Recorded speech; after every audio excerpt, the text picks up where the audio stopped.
I started the Real Mental podcast because it bugs me when film and TV miss the mark about how mental health gets portrayed. Real Mental is a podcast where a film loving psychiatrist, that's me, talks to directors, writers, actors, and critics to help people figure out their life by getting to the truth about mental health in the movies. Welcome, Laura and Melinda, to the Real Mental podcast. Thank you. Thank you for having me. Well, I really loved your film, and it was really nice to see something done in the way that you did it. You know, it was unexpected. So I have a ton of questions. So the film is called Before You. And the Mhm. first question I wanted to ask is, why did you want to make that particular film? Yeah, so it is based off of my own experience with abortion. So in between, I have two girls, 8 and 4. And so I was pregnant after my firstborn. And, my husband and I were very excited. But then, as you can see in the film, it doesn't kind of pan out the way that we had hoped. And so we ended up having an abortion in the early second trimester.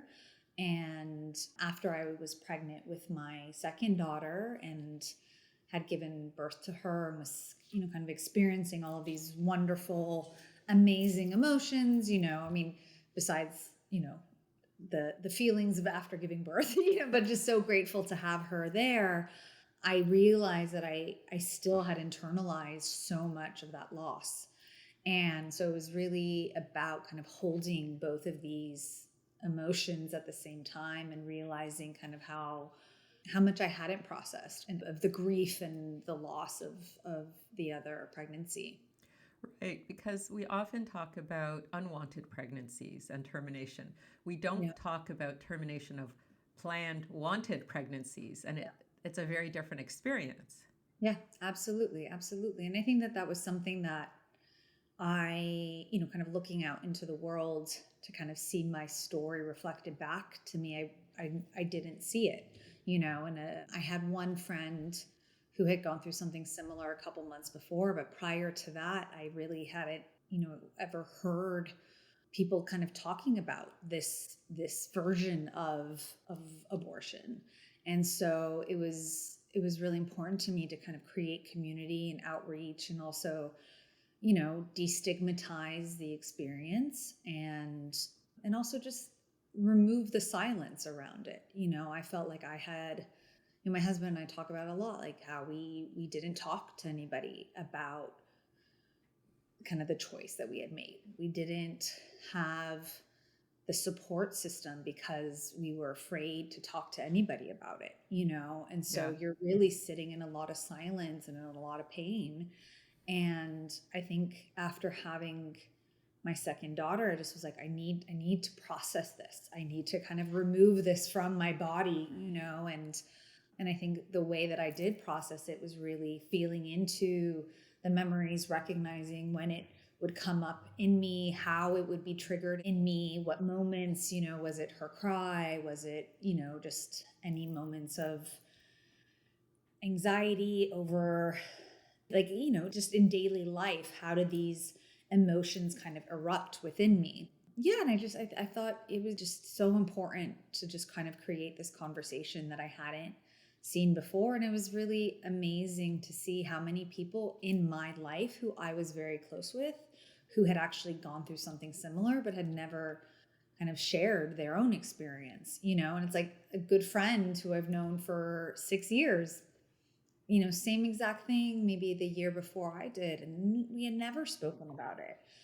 So being able to kind of have that support and again, creating community was so important to me. I think it's, a really lovely, lovely film. I mean, it's very moving. And I also wanted to ask you, what made you decide to do it in that particular way with minimal dialogue and so many, kind of scenes flowing kind of one into the other, bringing us back to different moments in the past? What made you decide to do it that particular way?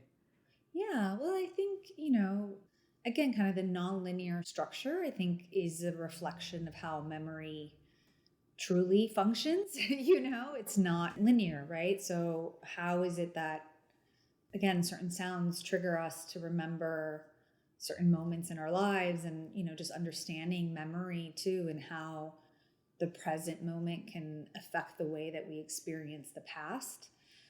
So I think that I've always been interested in that. And coming from an art background, I think I rely much more on visuals than I do on dialogue.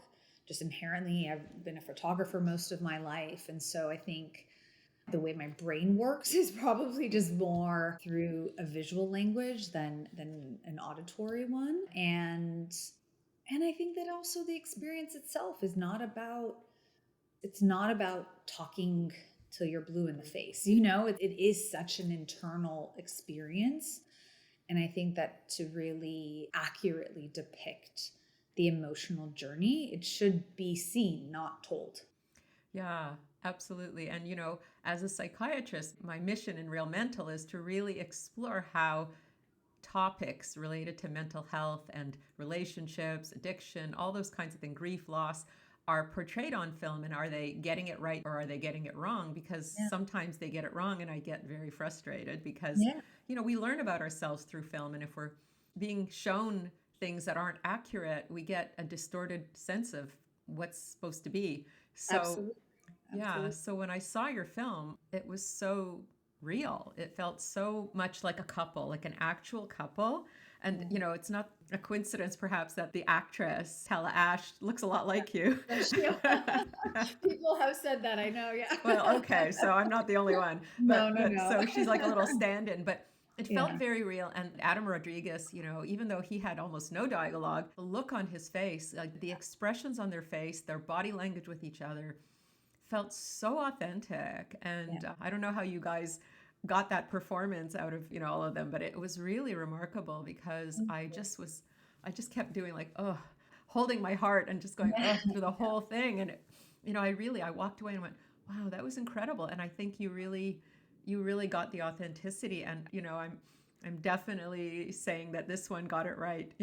Oh, thank you. Thank you. I appreciate No, it's important to me, and I think working with Tal and Adam and casting them was so important that whoever I was working with, again, like they understood coming in, like I could work with them, I could kind of course, direct them, but they have to also understand what this couple was going through. Adam's a father of three. The way he talks about his wife is really beautiful. Tala has, she's expressed her own experiences with reproductive issues. And so I think that really had to align. And, I find them both incredibly talented and open. And then we did do some work together, some rehearsal time, and, kind of used some of the directing tools that I have found over time to really kind of help connect them. And we saw them on Zoom for their first reading together. And my producers and I were like, yep, they're married, like they're definitely believable as a couple, and that it needed to be authentic because it is it's a difficult film. And I think if you're not able to go on the journey with them and believe that they are experiencing this, that contrast, that rub against the difficulty of that experience of watching the film would have just ruined it. So that was really important. Yeah, I felt like when I watched it, I really lived into their experience. I could identify, even though that hasn't happened to me in particular, but I could identify with their loss, with their grief, because we've all had loss, we've all had grief, we've all had profound disappointments, and I could really identify. I could connect inside myself with my own times when I felt terrible that something terrible had happened. I'd had a loss, and how much it hurts, and Yeah, how you really are speechless. Like, what do you say, right? You just be with it. and absolutely. and the two of them were just very much together. It felt like going through this horrible experience. It wasn't her going through the experience because she was the one who was pregnant, and him watching, he was very much, it felt like watching the film that he was very much going through the experience Yeah. together with her. And Yeah. And I think that that's truthful too, and it's mhm. something that I don't think we necessarily talk about in the advocacy around abortion, and it is important. And it is important that men are part of the conversation too, because I watched my husband going through it, and still, it's a huge part of who he is, and it's become like a fabric of who he is as a father and as a husband, and it was important for me to include that in the film. And now, let's pause for a quick word about my other podcast. I'm Dr. Marcia Sirota. We all need to be inspired and uplifted these days. We need a good laugh and we need to be moved. In the Ruthless Compassion podcast, I speak with a wonderfully diverse group of people. They've overcome daunting obstacles and they're making unique, exciting contributions to our communities and to our world. The Ruthless Compassion podcast has created more than 175 episodes over the past several years. Why not have a listen to it today?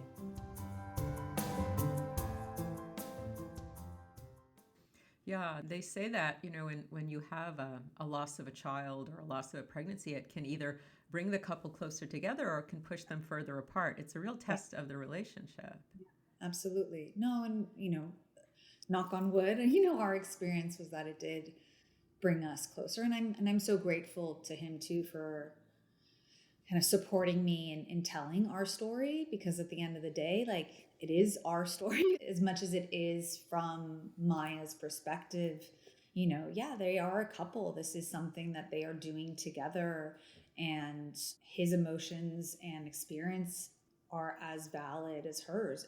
They're very different experiences, right? The woman obviously has to physically, it's mental and physical. Do you know what I mean? Whereas for the husband, it is more mental, but that doesn't negate that he's having his own experience. For sure. Yeah. The other thing I wanted to mention, which I thought was so beautiful about the film, was that at the end, she has a look on her face, which is so interesting because she's happy, but she's also sad. Like, Yeah. you can see that mix of emotions. And I don't know how she managed that. That was incredible. But like, it was very, very clear that it was a bittersweet moment, Yeah, right? absolutely. And I just thought that was like, I'm getting chills as I tell you, like Um, literally having chills right now as I tell you, because you really captured that experience of having a loss and something beautiful happening in your life, but it doesn't negate the loss. It doesn't take away the pain, the grief, the hurt. yeah. That in this case, that baby is still lost. Yeah. It's still a Yeah. real loss that hasn't gone away. Yeah. And I was talking to somebody today. There's so much in the discourse around abortion about not calling it a baby, kind of the fear around identifying it as anything, because it adds again to the political conversation around abortion. And I said, I think that in a sense, it is about the idea of having a child, right? It is the idea that is torn away from you.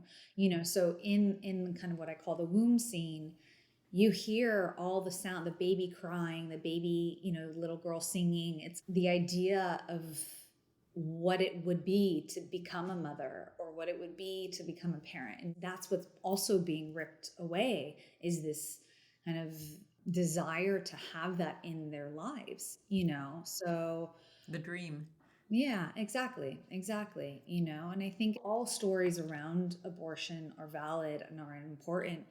And I see how this film can kind of sometimes challenge people who are, you know, very much advocating for abortion, because it does kind of identify the desire to have a child. Do you know what I mean? But I think that that's so valid within the conversation, because there are so many couples who do go through reproductive issues, whether it's a genetic issue or a miscarriage. I mean, there's so many reasons why someone would go through a termination for medical reasons. Yeah, and when you're planning a pregnancy and then you get pregnant, then you do imbue this little thing inside of you, whether it's, a centimeter or whatever, you do imbue it with a personality. You do see it as your baby because you're projecting into the future. You're imagining, you're envisioning, you're hoping, you're dreaming. Yeah. So I think that it's unfair to the person who's lost that pregnancy, whether they did it as a termination or as a miscarriage, it's unfair to say it wasn't a baby, because in your mind, in your heart, Yeah. it was your next child. Yeah, exactly. Technically, maybe not, but like, emotionally, yes, it's semantics when it comes to the medical side of it, but the emotional side is, it is what it is. It is the idea of becoming a parent and having a child. Absolutely. And if you don't have that feeling, then the grief is minimized. It's like Yeah. negated almost, right? If you're not as emotionally invested in this pregnancy and this experience and full of hopes and dreams about this future child, then it's easy for someone to say, oh, well, it wasn't really a baby because it was so, early that you terminated it. And that's really negating your emotional experience of loss, Yeah. whether Yeah. it's a miscarriage or a termination because of some reason. Yeah, absolutely. And that's something that's really discussed within the community of, termination for medical reasons. I see a lot of people helping to support that narrative so that, that people can process the grief and not feel shame or guilt around it. Yeah. Well, what I loved about your film and I thought was so beautiful was that they were very much in their grief and in their pain and in their loss, and they're with each other in it. Yeah. But, it was really a sad story about something terrible happening to these people, in the face of such hope and such dreams and such disappointment. And then, of course, it had a happy ending, but the happy ending didn't mitigate, Yeah. the loss. And I thought that was a very, very astute way of ending a film, because so many happy endings kind of erase everything that came before, and everything's great, perfect. Yeah, And exactly. as a psychiatrist, I really don't like that, because that's Yeah. not life, it's not real, and it kind of encourages people to compartmentalize and to forget about their suffering, which of course doesn't work so well because you end up with Right. other problems. So the Exactly. fact that you allowed your characters to have their happiness and also their sadness at the same time, I felt was very, very accurate and very helpful for people. So, your film was a beautiful piece of art, but also, a good story in terms of what people are watching these days. Good information to take in, and Oh, thank you. on an emotional, psychological level. Yeah. Yeah, yeah, and it's been wonderful to see kind of the response too, with people, I think, appreciating it for that. You never know when you put a film out into the world how people will respond, and I've been very grateful to have women and men after screenings come up and share their experience or just simply say thank you. And if they're not open to sharing their own private experience, there is this sense that they're just grateful to have kind of seen their own story reflected back to them. For sure. Mm. So I have a last question for you. Okay. So Yeah. what are your hopes for the film, and what are your plans for the film moving Yeah, forward? absolutely. So I think for me, my hope is that we can get it out to as many people as possible, and that there is a conversation around loss and grief Yeah. on the way to parenthood, and that people feel less alone in their experiences, that it creates community and conversation and hopefully empathy and and compassion towards the experience. And we are pushing it for the Oscars. So we're kind of gearing up now for an Oscar campaign. So we'll do screenings in LA and New York, and again, just try and get it out into the world. And it's kind of part of our social impact campaign as well, to just kind of elevate the conversation around the film. And hopefully after that, we'll take it to some universities and to different states where I think the conversation is necessary. So we've been very lucky to have already played a lot of those states, but I think kind of after the Oscar run, to kind of see how we can continue the conversation, because it's not one that's going away. So yeah. That's wonderful. Well, Thank you. it's really been wonderful talking with you about this film before you. Thank you. I would say I enjoyed it, but it was more than that. I appreciated it. Oh, thank you. Thank you so much. No, thank you for taking the time to watch it and to respond. I really appreciate it. Yeah. Thank you. This is Dr. Marcia Sirota. Thanks for listening to the Real Mental Podcast. Please leave a review and your comments wherever you listen to podcasts. And don't forget to sign up for my free newsletter at marciasirotamd.com. And while you're at it, why not check out my Ruthless Compassion podcast with over 180 episodes and counting. If you have any ideas for guests for either Real Mental or Ruthless Compassion podcasts, please email us at info@marciasirotamd.com. Happy listening!